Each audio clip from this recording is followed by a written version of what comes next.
네, 여러분 안녕하세요. 배달의 민족 주군입니다. 오늘은 목요일 아침이죠. 네, 목요일 아침인데 어제 역시나 연휴가 지나니까 콜이 확 줄어드는 그런 상황이었습니다. 어제 좀 힘들게 했는데 어제 같은 경우엔 저는 이제 개인적으로 원래 화요일 날 쉬는 날인데 5월 5일이 어린이날에서 안 쉬어가지고 어제 오후에 쉬었거든요. 네, 그래서 뭐 정확한 상황까지는 잘 알지 못하지만 어쨌든 힘들었다. 뭐 그렇게 말씀드리고 싶네요. 자, 여러분들 오늘 말씀드릴 내용은 요즘에 이제 5월 달에 이제 세금 신고할 때가 되고 이러니까 많은 분들이 이제 뭐 왈가왈부 말씀들이 많으세요. 제가 5월 1일 날 종합소득세 신고하는 거에 대한 영상을 올려드렸죠. 올려드렸고 그거를 보시면 본인이 어떻게 신고를 해야 되겠다라는 게 아마 감이 오실 거예요. 근데 이제 문제는 이 5월 달에 뭐가 문제냐면 종합소득세 신고를 하는 것도 있고 그 다음에 이제 근로장려금 부분에 대해서 이제 많은 분들이 말씀을 하시죠. 그래서 보면 그 배달 카페나 이런 데 보면 평상시에는 몇십만 원 벌었다는 글들이 많이 올라오는데 꼭 요 시기에는 근로장려금에 대한 글들이 많이 올라와요. 예, 그거 좀 아이러니하죠. 많이 벌었다는 분들이 많은 곳에서 왜 근로장려금에 대한 얘기도 많이 올라올까? 좀 아이러니하긴 합니다. 자, 그래서 근로장려금 받는 거를 되게 부러워하시는 분들이 계세요. 근데 근로장려금이 어떤 분들이 받는 거냐, 이거를 좀 말씀을 먼저 드리려고 합니다. 일단, 근로장려금은 일을 할 의지는 있으나, 1년 동안 일을 해보니까 돈을 크게 못 버신 분들, 무슨 얘기인지 아시겠죠? 일을 할 의지는 있는데, 1년 동안 돈을 크게 못 벌었어. 그러면은 나라에서, 그래도 열심히 일하려고 했는데, 소득이 얼마 안 되네. 그러니까 국가에서 조금 보태줄게. 이게 이제 근로장려금이에요. 물론, 뭐, 몸이 안 좋으시거나, 그래서 일을 많은 시간을 못 하시거나 이런 분들은 당연히 근로장려금을 받으시겠죠. 그런 분들을 얘기하는 게 아닙니다. 예. 사지가 멀쩡한데 근로장려금을 부러워하시는 분들이 계셔가지고 오늘 그 말씀을 드리려고 해요. 자, 근로장려금 같은 경우에는 혼자 사는 분들은 최대 165만 원 받을 수 있고요. 예. 결혼을 했는데 혼자 버시는 분, 그런 분들은 285만 원까지 받을 수 있고, 결혼해서 부부가 같이 버는데 근로장려금 조건에 들어가면 330만 원까지 최대 받을 수 있습니다. 이렇게만 보면은 굉장히 부럽죠. 그죠?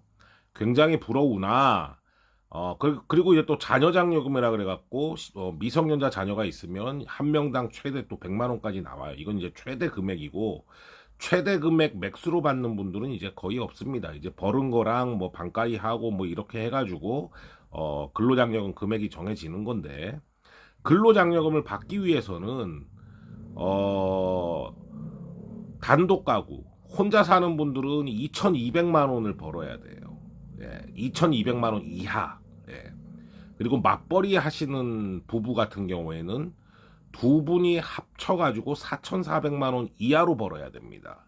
그리고 물론 재산은 2억 4천만 원 이하여야 돼요. 자, 그러면 우리가 상식적으로 좀 생각을 했을 때 혼자 이제 산다고 가정하고 우리가 배달을 한다라고 이제 생각을 해봅시다. 그러면 2,200만 원을 넘으면은 근로장려금이 안 나오죠. 근데 근로장려금을 받기 위해서 2천만 원까지 일했다. 2천만 원까지 일했다고 쳐요. 그러면 2천만 원이 수입이잖아요. 1년 수입. 수입에다가 저 단독 가구 165만 원이 최대로 나오는데 최대로 받는다고 쳐. 최대로 받는다 치고 165만 원을 받으면 2,365만 원이 나라에서 지원받은 돈으로 합쳐서 2,365만 원이 본인의 작년 소득이 되는 거겠죠. 그죠? 그러면 2,365만 원이면 한 달에 200만 원이 조금 안 되는 거잖아요. 그죠?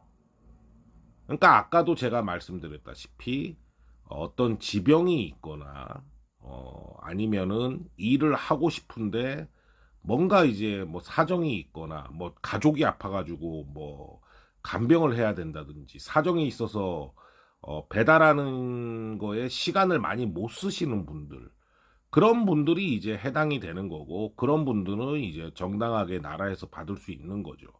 근데 이걸 가지고 이제 부러워하셔가지고, 아, 나 일부러 이제 맞추는 거야. 2천만 원까지만 맞추고, 165만 원 어떻게든 받으려고 2천만 원까지만 맞추는 거야. 이거는 정말, 바보 같은 짓이죠. 예.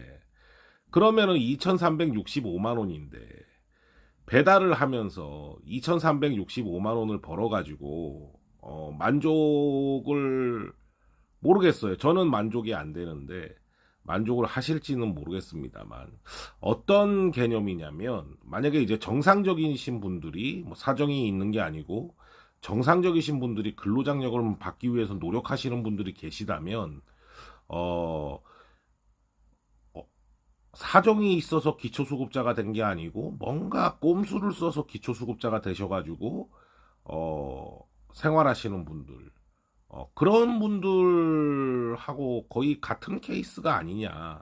뭐 이제 이렇게 생각을 합니다.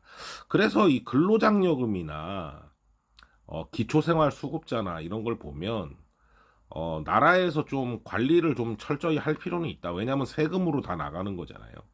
세금으로 나가는 건데 어떠한 뭐 사지가 말짱하고 그런 상황인데 뭐 그런 상황에 놓여가지고 흘러가고 있다. 이런 경우에는 좀 관리가 필요하지 않느냐. 근로장려금도 그렇고, 예. 그 다음에 기초수급자도 그렇고. 너무 우리가 주변에 보면은 기초수급자 중에 우리는 뼈 빠지게 일하고 있는데 기초수급자 중에 외제차 끌고 골프 치러 다니는 사람들을 간혹 볼 수 있죠. 예. 이제 그런 거는 참 걸러내야 되는 거 아니냐, 이런 생각을 해봅니다. 그래서 오늘 말씀드리고 싶은 내용은, 근로장려금 받는 거를 부러워하지 마라. 여러분들은 근로장려금 받을 정도가 아닌 수준으로 돈을 벌었기 때문에 근로장려금을 못 받는 거다. 그렇게 생각하시라는 얘기예요. 요즘 보면 너무 근로장려금 받는 거에 너무 부러워들 하시는데, 그래서 오늘 영상을 좀 이렇게 만들어 봤습니다. 그런 걸 부러워하지 마세요. 많이 벌으셨기 때문에 못 받는 겁니다. 예. 그거 뭐 165만 원 공짜로 더 받으면 한 달에 20만 원도 안 되는 거잖아요. 예. 그렇잖아요. 한 달에 한 15만 원 되는 건가요? 예. 한 달에 15만 원도 안 되는 돈을 받기 위해서 수입을 일부러 줄인다? 그거는 조금, 예, 미련한 행동이 아닌가 이렇게 좀 생각을 합니다. 그래서 요번에 근로장려금에 대해서 관심들이 많으셔가지고 한번 영상을 만들어 봤습니다. 자, 여러분도 오늘도 화이팅 하시고 안전운행 하시기 바랍니다. 감사합니다.